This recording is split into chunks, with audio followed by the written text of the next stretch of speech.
Om te weten welke onderdelen van de bak allemaal vervangen moeten worden, heb ik alles uit elkaar gehaald. Deze unit, dat lijkt nog aardig hard. Volgens mij zit ook een nieuwe plaat. Schroeven die ik eruit wilde draaien zijn gewoon afgebroken. Dus die moet ik er nog uit zien te krijgen. Dan deze plaat. Ja, nou ja, dat is wel duidelijk. Die moet dus zeker vervangen worden. Dan hebben we de zijpanelen.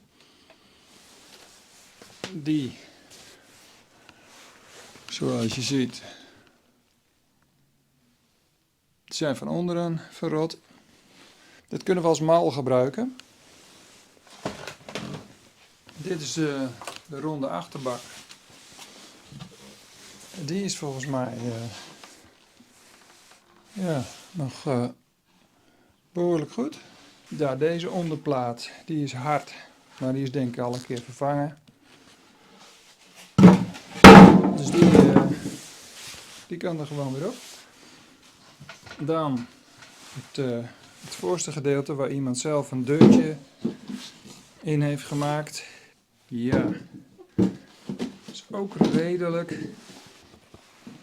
Behalve dan dat hier een breukje in het hout zit. Dus dit hoekje is niet zo heel goed. Dus even kijken of we dat met constructielijm weer hard kunnen maken. Deze plaat hout, ja, dat is een gebruikte plaat hout. Die kwam vrij bij de verbouwing bij de buren. Bedankt nog, Maarten. Zitten wat schroefgaten in, dus daar probeer ik een beetje omheen te werken. Dus ik ga de boel aftekenen en dan met de decoupeerzaag uitzagen.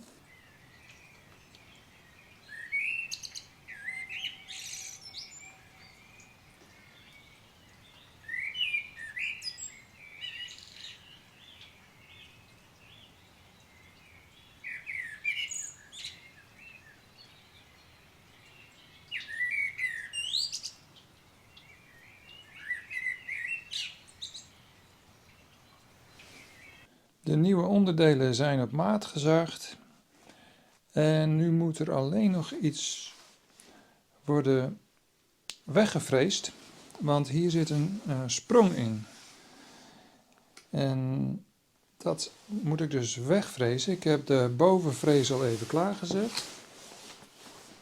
Ik heb een geleiderrail om hier niet verder te gaan dan deze lijn. En ik heb een steunhoutje aan die kant. Dat zorgt ervoor dat ik de eerste halen helemaal tot het einde kan doen. Dat er geen rare randjes overblijven of dat ineens je bovenvrees zo opzij kiept omdat er geen steun meer is.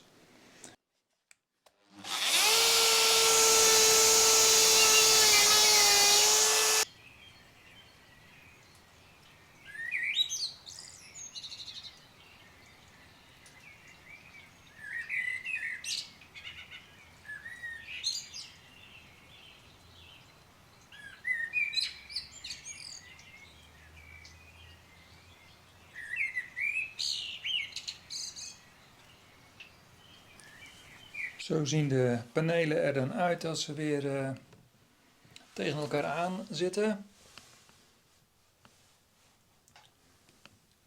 Toen ik deze bakfiets kocht, zat er een soort zelfgemaakt deurtje in. Dus ik denk erover om eigenlijk net als op deze manier ook in deze ronding een uitsparing te maken. De andere ronding die zit even in de klemmen met constructielijm om dat hoekje weer te verstevigen. Dus hier moet dan ook een uitsparing gemaakt worden met de bovenvrees. En dan een nieuw plaatje hout. En dan wordt dit weer gewoon één geheel. Nou, het is de volgende dag. En we gaan eens even kijken of het lijmen met de constructielijm een beetje gelukt is. Het heeft lekker geschuimd, het is keihard geworden. Dat is meestal een goed teken. Even de klemmen eraf.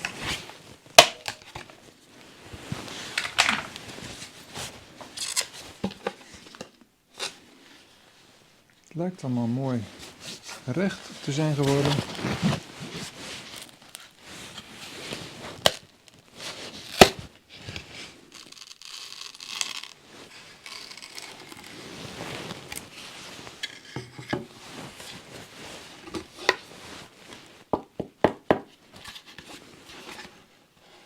Ja. Hartstikke stevig. In de rondingen heb ik nu ook een uitsparing gemaakt. Deze en die. En als het goed is kan dit paneel er nu in verlijmd worden. Deze die past er dan op deze manier precies tussen.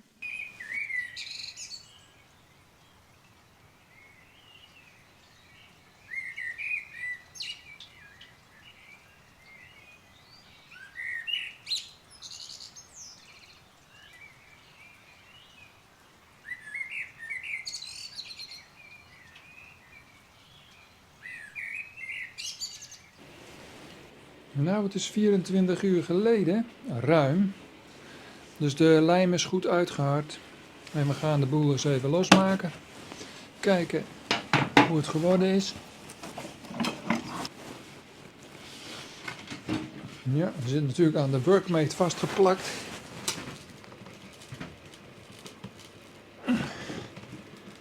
En goed ook.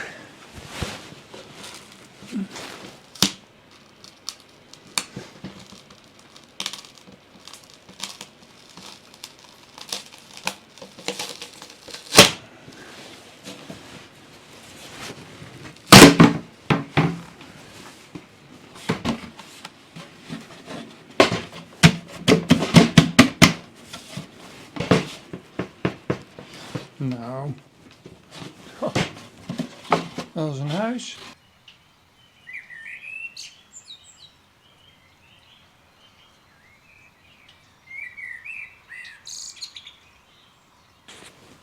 Ik heb de bak even op het frame gezet om alles uit te lijnen en alle gaten te boren. Ik heb hier al 2 gaten geboord op de juiste positie. En ik wou even een tip meegeven. De boutjes en de busjes die je hier uithaalt, die hebben verschillende lengten, kwam ik achter. Er zijn lange en korte. Dus als je hem uit elkaar haalt, let er even op. Ik ga nu een gat boren met een speciale houtboor met een punt erop. Zodra het puntje aan de andere kant erdoor komt, stop ik en boor ik vanaf de andere kant om splinters te voorkomen. Dus dat doen we op deze manier.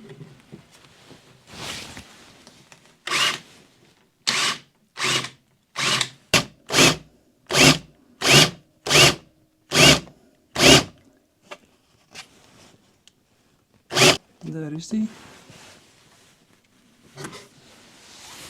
En nu vanaf de andere kant verder.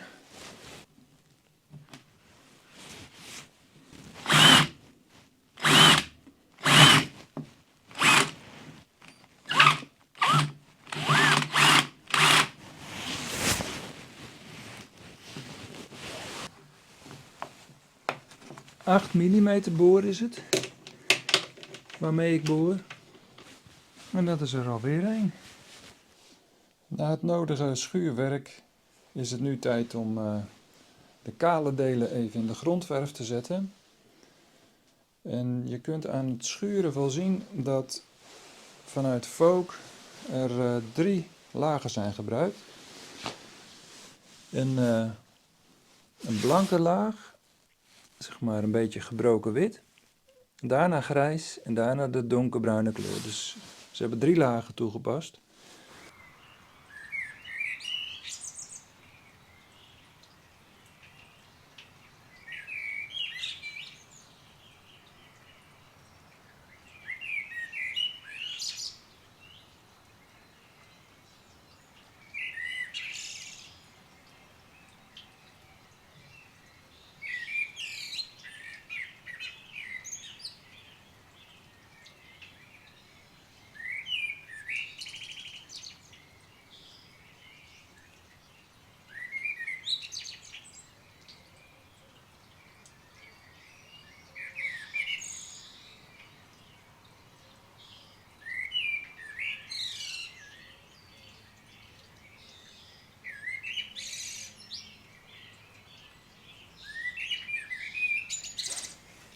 De panelen zijn nu geplamuurd met polyester plamuur. Dus 2 componenten plamuur en ja, dat droogt lekker snel.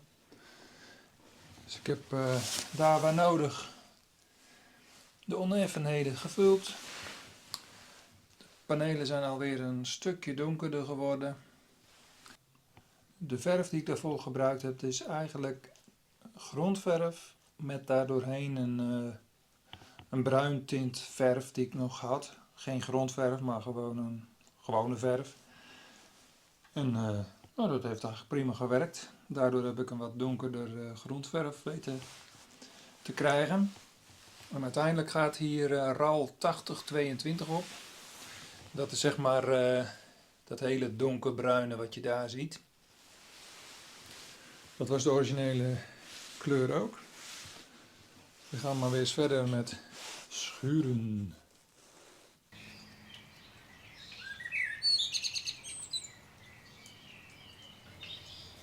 De eerste onderdelen zijn al aardig op kleur. Het wordt nog wel een stuk donkerder. Ik heb hier de zijpanelen. Die zijn al in de donkere kleur. En om de randen, vooral de onderkant van dit soort panelen, extra te beschermen, heb ik wat epoxy in huis gehaald. Er komt ook een geheel nieuwe bovenrand op de bak. Die zie je hier. Ik heb de bodemplaat, dit is de onderkant, die was zwart. En daar heb ik nu een dikke laag epoxy op gezet. Hij is wat stoffig, maar via de onderkant, ja, er zit er nu echt een goede beschermlaag op. Dit is de binnenkant van de bak, die is in de RAL 8022 geschilderd. Zijkanten zijn natuurlijk ook in de epoxy gezet. Maar nu ga ik dus van alle panelen de onderkant in de epoxy zetten.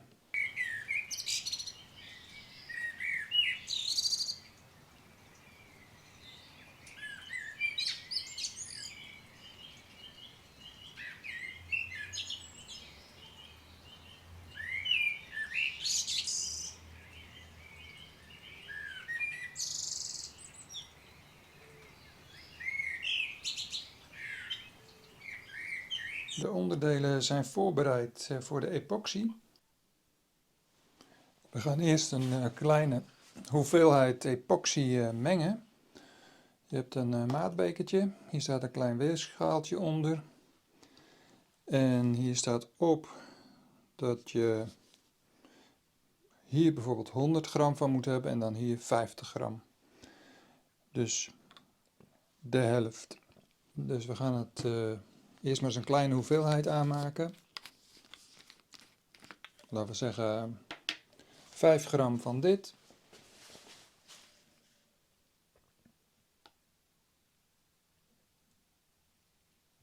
Zo, dat is 5 gram.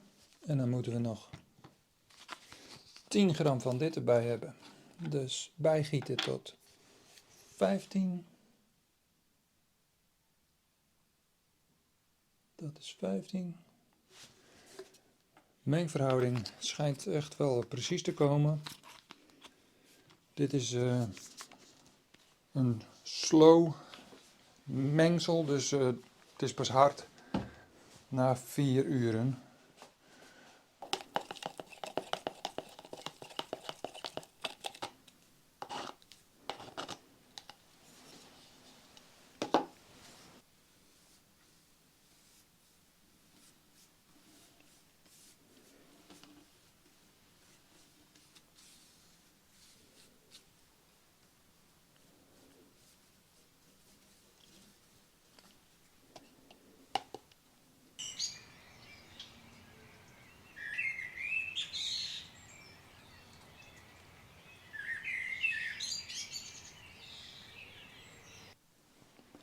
Ik heb nu één paneeltje gedaan. Het is maar een klein randje.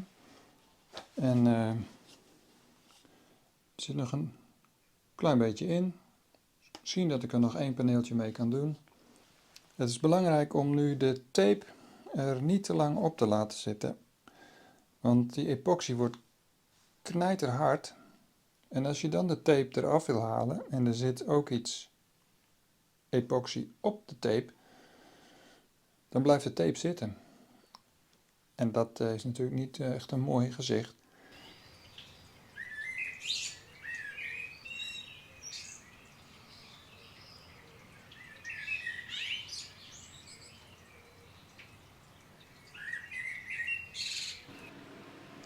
De tape is verwijderd. Het loopt niet uit. Dus dat gaat wel goed. Ik heb niet gewacht of zo. Ik heb het er gewoon maar afgehaald. Dus nu hebben we een mooi epoxy randje rondom de panelen. Hetzelfde bij de ronde delen. Een mooi glimmend epoxy randje. Dus dit kan gaan uitharden.